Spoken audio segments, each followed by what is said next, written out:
Episode 33। College का नया सत्र शुरू हो चुका था और पूरे कैंपस में हल्की हलचल थी।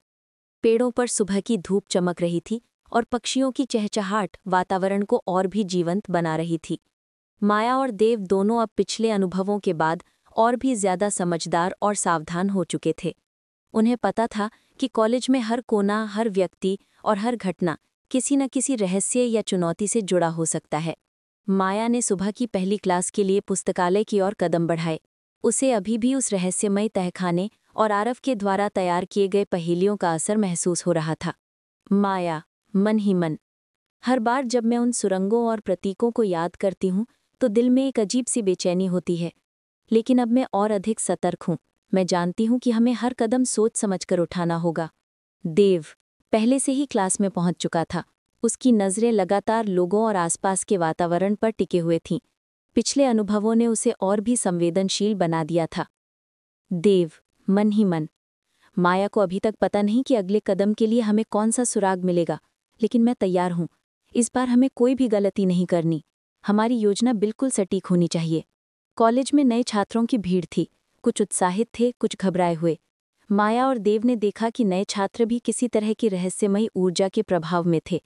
जैसे ही वे कैंपस में कदम रखते, कुछ संकेत और बातचीत की झलक मिल रही थी जो पिछले वर्षों की घटनाओं से मेल खाती थी। माया, देखो देव, नए छात्र भी किसी न किसी तरह के सुराग या संकेत को महसूस कर रहे हैं।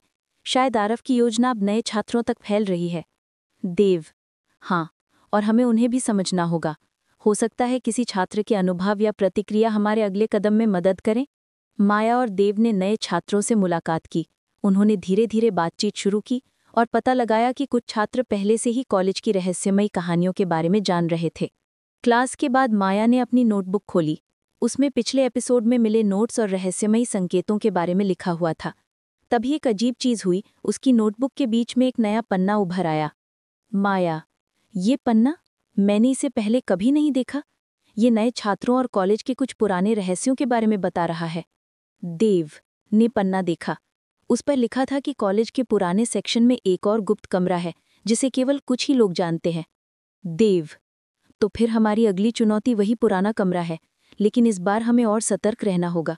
कोई भी गलती खतरनाक हो सकती है। माया और देव धीरे धीरे कॉलेज के पुराने सेक्शन की ओर बढ़े। वहां का माहौल पहले जैसा नहीं था।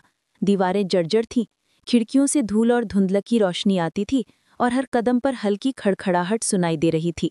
माया, ये जगह पहले जितनी खतरनाक नहीं लगती थी, अब और भी रहस्यमय लग रही है। हर कोना किसी पुराने रहस्य की कहानी बता रहा है। देव, हाँ, और हमें हर संकेत और प्रतीक पर ध्यान देना होगा। पिछली बार की तरह किसी भी भूल से हमारी योजना खतरे में पड़ सकती है। वे दोनों ने धीरे धीरे कमरे के अंदर कदम रखा। वहां पर कुछ पुराने दस्तावेज, किताबें और रहस्यमयी उपकरण रखे हुए थे। हर चीज इतनी सटीक और सावधानी से रखी हुई थी कि लगता था जैसे ये सब किसी योजना का हिस्सा हो। कमरे में कदम रखते ही माया और देव ने देखा कि दीवारों पर कुछ नए प्रतीक उकेरे गए हैं। कुछ प्रतीक गणितीय पैटर्न दिखा रहे थे, कुछ संकेत दिशा और समय के बारे में बता रहे थे, और कुछ ऐसे प्रतीक थे जो पिछले नोट्स और अनुभवों से मेल खाते थे। माया, देव, हमें इन प्रतीकों को जोड़ना होगा। ये केवल संकेत नहीं, बल्कि अगले कदम का रास्ता दिखा रहे हैं। देव, सही कहा। हम हर प्रतीक का अर्थ समझकर ही आगे बढ़ेंगे। किसी भी प्रतीक को नजरअंदाज नहीं कर सकते। माया और देव ने प्रतीकों का विश्लेषण शुरू किया। उन्होंने देखा कि कुछ प्रतीक पुराने छात्रों के अनुभवों से मेल खाते थे, जबकि कुछ संकेत नए सुराग दे रहे थे। जैसे ही उन्होंने सभी प्रतीकों को सही क्रम में जोड़ा, दीवार में हल्की हलचल हुई। माया, देखो देव, दीवार में कुछ बदल रहा है। देव, शायद ये एक गुप्त दरवाजा है। हमें इसे धीरे से खोलना होगा। कोई भी जल्दबाजी खतरे में डाल सकती है। दरवाजा खुला और उसके पीछे एक संकरी सुरंग दिखाई दी। हवा में हल्की ठंडक थी और वहां अजीब सी गंध आ रही थी। माया, ये सुरंग पिछले अनुभवों की तरह हमें किसी और रहस्य की ओर ले जा रही है। देव, सही कहा। अब हमें सतर्क रहना होगा। इस बार की चुनौती पिछली बार से और भी कठिन लग रही है। वे दोनों सुरंग में कदम बढ़ाते गए, हर कदम पर अपने चारों ओर नजर रखते हुए। सुरंग के बीच में एक पुराना पत्र पड़ा था। पत्र में लिखा था कि किसी विशेष स्थान पर एक और रहस्यमयी वस्तु छिपी हुई है। माया, देव, ये पत्र हमें अगली जगह का संकेत दे रहा है। हमें इसे समझना होगा, तभी हम अगले सुराग तक पहुंच पाएंगे। देव, ठीक है, हर शब्द और हर संकेत पर ध्यान दें। कोई भी विवरण अमहत्वपूर्ण नहीं है, ये हमारा अगला कदम तय करेगा। माया और देव ने पत्र को ध्यान से पढ़ा और अगली चुनौती की तैयारी शुरू की। जैसे ही वे सुरंग के आखिरी छोर तक पहुंचे, उन्हें एहसास हुआ कि कॉलेज में अभी भी कई रहस्य छिपे हैं। हर कदम, हर संकेत और हर अनुभव उन्हें और भी मजबूत बना रहा था। माया, देव, लगता है कि कॉलेज की असली परीक्षा अभी शुरू हुई है। हमारे पास अब तक जो अनुभव है वही हमारी सबसे बड़ी ताकत है। देव, हाँ, और हमें हर चुनौती का सामना धैर्य और समझदारी से करना होगा। कोई भी निर्णय जल्दबाजी में नहीं लेना। सुरंग के अंधेरे में कदम रखते ही माया और देव ने महसूस किया कि यहाँ का माहौल पहले की तुलना में और भी रहस्यमयी और खतरनाक था। दीवारों से हल्की सी गूंज आ रही थी और हवा में अजीब सी ठंडक थी। हर कदम पर उनके दिल की धड़कन तेज हो रही थी और दिमाग लगातार संभावित खतरों का अनुमान लगा रहा था। माया, मन ही मन, ये सुरंग कुछ और भी छुपा रही है। पिछली बार जो संकेत मिले थे, शायद यही उनका अगला चरण है। हमें सतर्क रहना होगा। देव, ठीक है, हर कदम सोच समझकर उठाएं। कोई भी गलती हमारी योजना को खतरे में डाल सकती है। जैसे ही वे आगे बढ़े, सुरंग के बीच में एक अजीब आकृति दिखाई दी। ये आकृति किसी पुराने प्रतीक और ज्यामितीय पैटर्न का मिश्रण लग रही थी। माया ने झुककर इसे देखा। माया, ये प्रतीक पिछले नोट्स में मिले संकेतों से मेल खा रहा है। शायद ये हमें अगले चरण की दिशा बता रहा है। देव ने भी प्रतीक का निरीक्षण किया। प्रतीक में कुछ अजीब रेखाएं और संकेत बने हुए थे, जिन्हें जोड़कर किसी स्थान का नक्शा बनता दिख रहा था। देव, हम इसे समझ लें तो सुरंग के अंदर का अगला रास्ता स्पष्ट हो जाएगा। हर छोटी डिटेल मायने रखती है। वे दोनों प्रतीक को ध्यान से अध्ययन करने लगे। हर रेखा, हर कोण और हर संकेत उनके लिए किसी पहेली की तरह था। धीरे धीरे उन्हें समझ में आने लगा कि ये नक्शा सुरंग के भीतर एक गुप्त कमरे की ओर इशारा कर रहा है। प्रतीकों को जोड़ते हुए उन्होंने देखा कि कुछ निशान दीवार के एक कोने में स्थित है। जब उन्होंने उसे दबाया तो दीवार में हल्की खड़खड़ाहट हुई और एक छोटा दरवाज़ा खुल गया। माया, देखो देव, ये वही गुप्त दरवाज़ा है जिसका संकेत हमें प्रतीकों ने दिया था। देव, हाँ, लेकिन हमें सतर्क रहना होगा। कोई भी हल्की लापरवाही हमें मुश्किल में डाल सकती है। दरवाजे के पीछे का कमरा छोटा लेकिन रहस्यमयी था। कमरे की दीवारों पर पुराने चित्र, प्रतीक और नोट्स लगे हुए थे। हर चीज़ इतनी सावधानी और क्रमबद्ध तरीके से रखी गई थी कि लगता था जैसे ये किसी योजना का हिस्सा हो। कमरे में कदम रखते ही माया की नज़र एक पुराने लिफाफे पर पड़ी। उसने उसे उठाया और धीरे धीरे खोलना शुरू किया। लिफाफे में कई दस्तावेज, पत्र और नोट्स रखे हुए थे। माया, देव, ये दस्तावेज ये पिछले वर्षों की घटनाओं और रहस्यों का विवरण दे रहे हैं। कुछ नोट्स ऐसे हैं जो हमारे अनुभवों से मेल खाते हैं।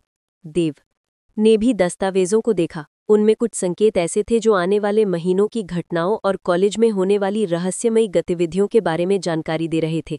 देव, तो इसका मतलब है कि हमें अब जो कदम उठाने हैं वो केवल हमारी योजना नहीं, बल्कि कॉलेज के रहस्यों को उजागर करने का मार्ग भी है। हमें बहुत सावधानी से काम लेना होगा। जैसे ही माया और देव दस्तावेज पढ़ रहे थे, उन्हें नए संकेत मिले। इनमें लिखा था कि कॉलेज के पुराने पुस्तकालय में एक विशेष किताब छिपी हुई है। वो किताब केवल उन्हीं लोगों को दिखेगी जो पिछले अनुभवों के आधार पर सही निर्णय ले सकते हैं। माया, देव, लगता है अगली चुनौती वही किताब है। ये किताब हमारे अगले कदम का मार्गदर्शन करेगी। देव, ठीक है, लेकिन हम इसे बिना किसी गलती के ढूंढेंगे। कोई भी छोटा कदम हमारी योजना को खतरे में डाल सकता है। जैसे ही वे कमरे से बाहर निकले, सुरंग के अंदर एक हल्की रोशनी दिखाई दी। रोशनी उनके मार्ग को और स्पष्ट कर रही थी। माया और देव ने महसूस किया कि कॉलेज में रहस्यों की गहराई अब और भी बढ़ गई है। माया, मन ही मन, हर कदम, हर संकेत और हर रहस्य हमें और मजबूत बना रहा है। अब हमें अपनी समझदारी और धैर्य दोनों का इस्तेमाल करना होगा। देव, हाँ, और हर निर्णय सोच समझ कर लेना होगा। कोई भी जल्दबाजी खतरनाक साबित हो सकती है। वे दोनों धीरे धीरे सुरंग के आखिरी छोर की ओर बढ़े। उनकी नज़रें हर कोने और हर संकेत पर टिकी रहीं। सुरंग से निकलते ही उन्होंने कॉलेज के पुराने पुस्तकालय की ओर कदम बढ़ाए। पुस्तकालय की बड़ी खिड़कियों से धूप अंदर आ रही थी और वहां की शांति वातावरण को और भी रहस्यमयी बना रही थी। माया, पुस्तकालय, ये जगह हमेशा से रहस्यमयी रही है, लेकिन अब लगता है कि ये हमारी अगली चुनौती का केंद्र है। देव, हाँ, और हमें हर जगह नज़र रखनी होगी। कोई भी सुराग, चाहे छोटा ही क्यों न हो, महत्वपूर्ण हो सकता है।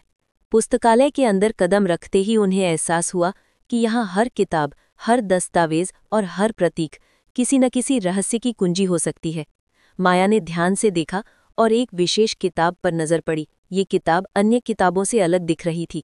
इसका कवर पुराना, धूल भरा और रहस्यमयी प्रतीकों से भरा हुआ था। माया, देव, ये वही किताब हो सकती है जिसके बारे में दस्तावेजों में लिखा था। इसे हमें ध्यान से खोलना होगा। देव ने किताब उठाई और धीरे धीरे उसका आवरण खोला। किताब के अंदर जटिल प्रतीक, संकेत और रहस्यमयी शब्द लिखे हुए थे। देव, सभी प्रतीक और शब्द किसी खास क्रम में रखे हुए हैं। हमें इन्हें समझकर ही आगे बढ़ना होगा। कोई भी गलती खतरनाक साबित हो सकती है। किताब में पहला संकेत एक छोटे कमरे की ओर इशारा कर रहा था। कमरे का नक्शा, कुछ गणितीय पैटर्न और पुराने प्रतीक इसे और स्पष्ट कर रहे थे। माया और देव ने तुरंत योजना बनाना शुरू कर दिया। माया, हम पहले पैटर्न को समझेंगे, फिर कमरे की ओर बढ़ेंगे। हर कदम पर सतर्क रहना होगा। देव, हाँ, और हमें संकेतों को सही क्रम में जोड़ना होगा। किसी भी पहलू को नज़रअंदाज नहीं करना है। रात का सन्नाटा अब भी हवेली के चारों ओर पसरा हुआ था। चारों ओर इतनी खामोशी थी मानो हवेली के भीतर दबे राज उस सन्नाटे में फुसफुसा रहे हों। कमरे की भारी खिड़कियां बंद थीं, लेकिन बाहर से आती हल्की सी हवा भी दरवाजों की दरारों से सीटी जैसी आवाज करती हुई भीतर घुस रही थी। आरव अपने कमरे में बैठा बार बार उस डायरी को पढ़ रहा था जिसे उसने हवेली के गुप्त कमरे से निकाला था। हर पन्ना किसी नए रहस्य की परत खोलता जा रहा था। उसमें दर्ज इकरारनामों और नामों ने उसका दिमाग हिलाकर रख दिया था। सबसे चौंकाने वाली बात ये थी कि डायरी के कई हिस्सों में उसका नाम और परिवार का जिक्र था। उसने गहरी सांस ली और कुर्सी पर पीछे झुकते हुए बुदबुदाया, तो ये सब पहले से तय था। मैं यहां यूं ही नहीं आया। इतने में कमरे का दरवाजा धीरे धीरे चरमराया। आरव चौंक कर उठा। दरवाजा खुला तो सामने मायरा खड़ी थी। उसकी आंखों में डर और बेचैनी साफ झलक रही थी। मायरा, तुम अभी तक जाग रहे हो? सब लोग सो चुके हैं। आरव ने डायरी मेज पर रख दी और धीमी आवाज में बोला, सो कैसे सकता हूं? ये डायरी सब कुछ बदल कर रख रही है मायरा। तुम्हें पता है इसमें क्या लिखा है? मायरा धीरे धीरे कमरे में आई। उसकी नज़र डायरी पर टिक गई। मायरा, मुझे मत बताओ। मुझे डर है कि अगर सच जान गई तो शायद सह नहीं पाऊंगी। आरव उसकी तरफ बढ़ा और नरमी से बोला, लेकिन सच से भागने से वो मिटता नहीं। ये हवेली रहस्यों से भरी है और अब मुझे समझ आ रहा है कि हम दोनों यहाँ क्यों हैं। हमें ये खेल खत्म करना ही होगा। मायरा ने कांपते हाथों से डायरी उठाई। उसके पन्नों को छूते ही उसकी आंखें भर आईं। मायरा, ये वही हस्तलिपि है, मेरे दादा की। तो इसका मतलब? आरव ने सिर हिलाया। हाँ, तुम्हारे दादा और मेरे दादा दोनों इस खेल का हिस्सा थे और अब हमें इसे खत्म करना है। बातचीत अचानक रुक गई क्योंकि बाहर से कोई हल्की सी आहट सुनाई दी। दोनों एक साथ दरवाजे की तरफ मुड़े। कुछ पल के लिए सब शांत हो गया, लेकिन अगले ही क्षण खिड़की के पास से कोई परछाई गुजरी। मायरा डरकर आरव के करीब आ गई। ये कौन हो सकता है इस वक्त? आरव ने उसकी कलाई पकड़ी और धीरे से कहा, शायद वही जो नहीं चाहता कि हम सच तक पहुंचे। दोनों ने तय किया कि उन्हें उस परछाई का पीछा करना होगा। आरव ने जल्दी से अपनी जेब में टॉर्च डाली और बाहर निकल पड़ा। हवेली के लंबे गलियारे में सिर्फ उनके कदमों की आहट गूंज रही थी। दीवारों पर लगी पुरानी पेंटिंग्स मानो उनकी हर हरकत को देख रही थी। वे धीरे धीरे सीढ़ियों से नीचे उतरे।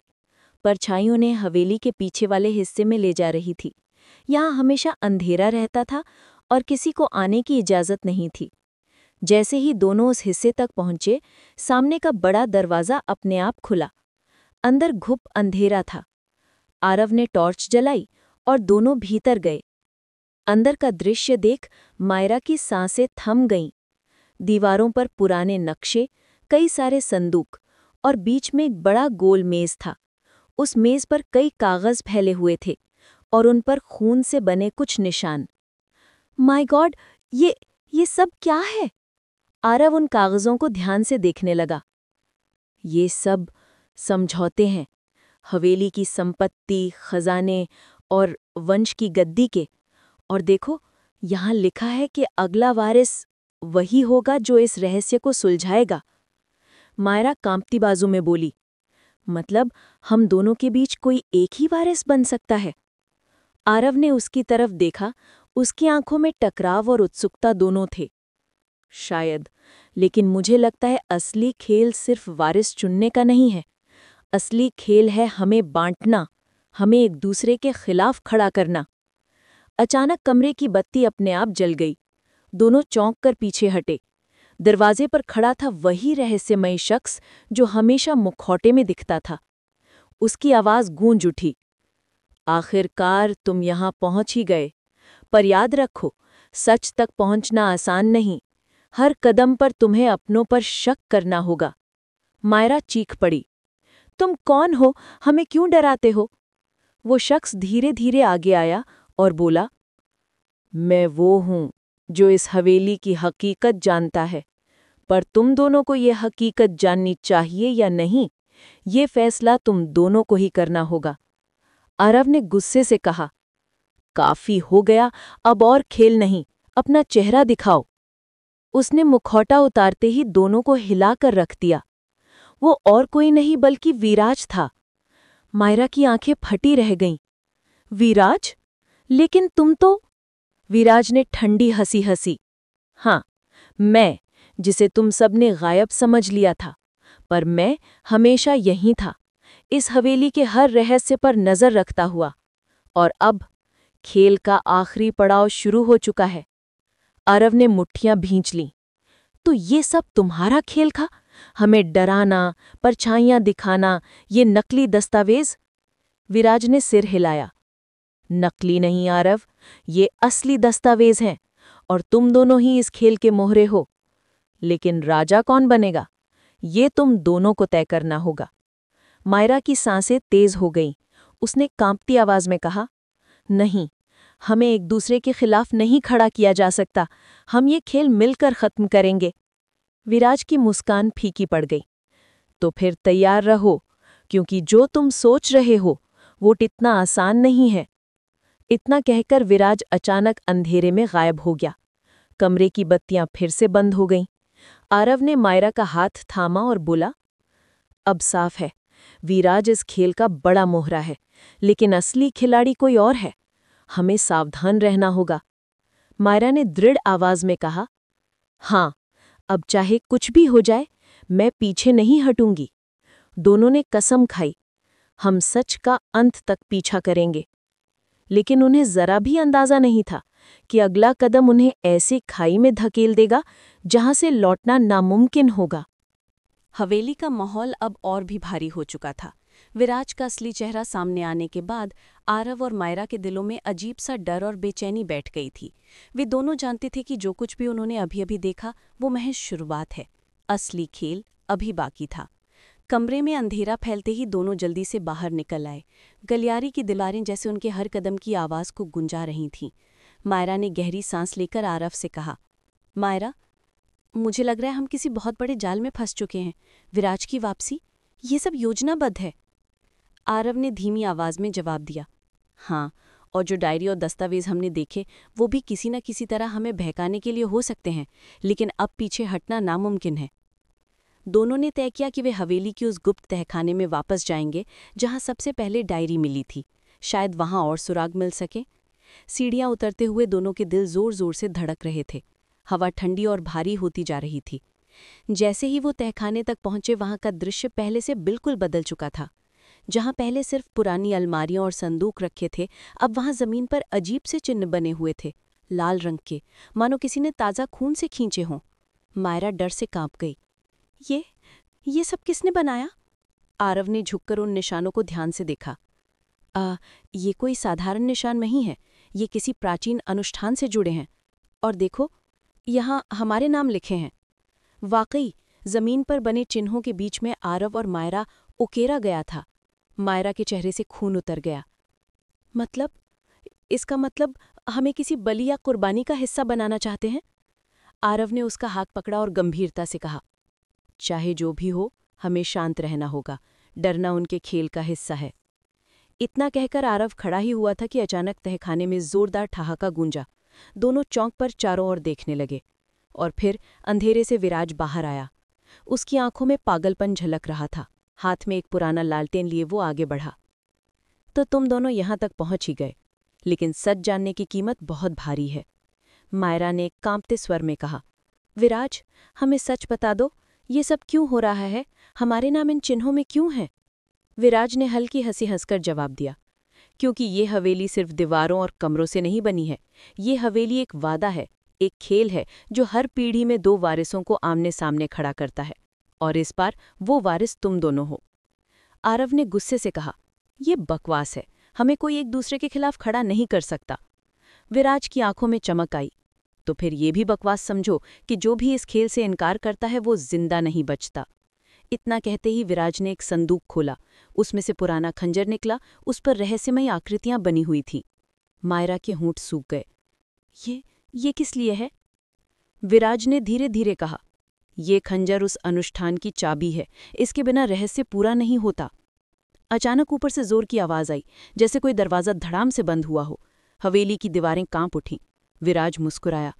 लगता है असली मालिक जाग चुका है। आरव और मायरा ने एक दूसरे की ओर देखा। असली मालिक? इसका मतलब कोई और है जो इस खेल को चला रहा है? विराज ने कुछ नहीं कहा, बस रहस्यमयी अंदाज में हंसता रहा। मायरा ने हिम्मत जुटाकर सीधा सवाल किया, क्या वो मालिक हमारे दादा दादी से जुड़ा है? क्या ये सब उनकी वजह से शुरू हुआ? विराज ने सिर हिलाया। हाँ, उन्होंने ही ये खेल शुरू किया था, ताकत और गद्दी के लिए। लेकिन अब ये खेल अपने आप जिंदा हो गया है, और जब तक कोई बलि नहीं दी जाती, ये हवेली चैन से नहीं बैठती। मायरा की आंखों में आंसू आ गए। नहीं, ये सच नहीं हो सकता। आरव ने उसके आंसू पोंछते हुए कहा, सुनो मायरा, हमें विराज की बातों पर पूरी तरह भरोसा नहीं करना चाहिए। हो सकता है ये हमें तोड़ने की कोशिश हो। इतनी बात ही हुई थी कि विराज अचानक खंजर लेकर उनकी ओर झपटा। आरव ने तुरंत मायरा को पीछे धकेला और खुद विराज से भिड़ गया। दोनों के बीच जबरदस्त झड़प हुई। खंजर की चमक अंधेरे में और भी खतरनाक लग रही थी। आरव ने अपनी पूरी ताकत लगाकर विराज को धक्का दिया। खंजर उसके हाथ से छूटकर दूर गिर पड़ा। मायरा ने बिना समय गंवाए खंजर उठाया और आरव की तरफ फेंका। आरव, इसे पकड़ो। आरव ने खंजर थाम लिया और विराज पर तान दिया। अब खेल खत्म, हमें सब सच बताओ, वरना। लेकिन विराज जरा भी नहीं डरा। उसकी आंखों में अजीब सी चमक थी। मुझे मार दोगे तो भी खेल खत्म नहीं होगा, क्योंकि मैं तो बस एक प्यादा हूं। असली खिलाड़ी अभी तक सामने नहीं आया। इस दौरान मायरा की नज़र अचानक तहखाने की पिछली दीवार पर गई। वहां एक पुराना दरवाज़ा था जो आधा टूटा हुआ लग रहा था। उसने हिम्मत जुटाई और उसे खोलने की कोशिश की। दरवाज़ा जोर की आवाज़ के साथ खुल गया। अंदर जो था, उसने उसकी सांसें रोक दीं। दीवार पर दर्जनों पुराने चित्र टंगे थे, और हर चित्र में एक ही चेहरा। वो चेहरा जो आरव और मायरा दोनों से मिलता जुलता था। मायरा की चीख निकल गई। आरव, यहाँ आओ, ये देखो। आरव विराज को काबू में रखते मायरा के पास पहुंचा। चित्र देखकर वो भी सन्न रह गया। ये तो हमारे ही चेहरे हैं, लेकिन ये तो 100 साल पुराने लगते हैं। मायरा की आवाज़ कांप रही थी। मतलब, हर पीढ़ी में हमारी तरह दो लोग चुने जाते हैं, और वही ये खेल खेलते हैं। विराज ने पागलपन भरी हंसी के साथ कहा, हाँ, अब तुम समझे। ये हवेली तुमसे खेलती है, ना कि तुम हवेली से। तुम चाहे जितना भागो, आखिर में वही होगा जो हवेली चाहेगी। अचानक कमरे में हवा का तेज झोंका चला, और दीवार से एक पुराना मानचित्र गिरा। आरव ने उसे उठाया। मानचित्र में हवेली का पूरा खाका बना था, और उसमें तहखाने से नीचे एक और गुप्त रास्ता दिख रहा था। आरव ने गंभीर आवाज में कहा, मायरा, यही असली सुराग है। ये गुप्त रास्ता हमें सच तक ले जाएगा। मायरा ने सिर हिलाया। हाँ, चाहे वहां जो भी हो, हमें जाना ही होगा। विराज चिल्लाया, नहीं, अगर तुमने उस रास्ते का दरवाज़ा खोला तो तुम दोनों कभी जिंदा नहीं लौटोगे। लेकिन इस बार आरव और मायरा ने डरना छोड़ दिया था। वे दोनों जानते थे कि अगर सच का सामना नहीं किया तो हवेली उन्हें हमेशा के लिए कैद कर लेगी। आरव ने मायरा का हाथ थामा और मानचित्र में दिखाए गए रास्ते की ओर बढ़ चला। यहाँ पर हवेली की परछाइयाँ और भी गहरी हो गईं। दरवाजे अपने आप बंद होने लगे। हवा सिसकारियाँ भरने लगी। लेकिन दोनों के दिलों में अब सिर्फ एक ही इरादा था, सच को सामने लाना, चाहे उसकी कीमत कुछ भी हो। तहखाने के अंदर पड़े उस पुराने नक्शे को देखते हुए आरव और मायरा की आंखों में अब डर से ज्यादा दृढ़ता झलक रही थी। हवेली की दीवारें मानो उनके हर शब्द को सुन रही थी, हर कदम को परख रही थी। विराज पीछे खड़ा पागलों की तरह हंस रहा था। विराज, जाओ जाओ उस रास्ते पर, लेकिन याद रखना हर कदम तुम्हें मौत की तरफ ले जाएगा। आरव ने उसकी बात अनसुनी करते हुए मायरा का हाथ थाम लिया। आरव, मायरा, हमें अब रुकना नहीं है। चाहे जो भी हो, हमें इस खेल का अंत करना ही होगा। मायरा की आंखों में हल्का डर तो था, मगर उसकी आवाज सख्त थी। मायरा, हाँ आरव, अब या तो हम जीतेंगे या ये हवेली हमें निगल जाएगी। नक्शे में दिखाए गए हिस्से के अनुसार तहखाने की पिछली दीवार पर बनी एक दरार असली दरवाज़ा थी। आरव ने जोर लगाकर उस दरवाजे को खोला। एक अंधेरा लंबा रास्ता सामने था, जिसमें ठंडी हवा बह रही थी। जैसे ही दोनों अंदर कदम रखते, दीवारों पर लगे पुराने मशाले अपने आप जल उठीं। आग की लपटों से रोशनी फैली और दीवारों पर अजीब आकृतियां उभर आईं। उन आकृतियों में हर पीढ़ी के 2 लोगों के चित्र थे, ठीक वैसे ही जैसे मायरा ने कमरे में देखे थे। मायरा कांप गई। मतलब ये खेल सदियों से चलता आ रहा है। आरव ने गंभीर स्वर में कहा। आरव, और इसे हमें ही खत्म करना होगा। जैसे जैसे वे आगे बढ़ते गए, दीवारों से आवाजें आने लगी, कभी हंसी की, कभी रोने की, कभी चीखने की। मायरा ने अपने कानों पर हाथ रख लिए। मायरा, ये आवाजें, ये असली है या हमारे दिमाग का खेल? आरव ने उसका हाथ कसकर पकड़ लिया।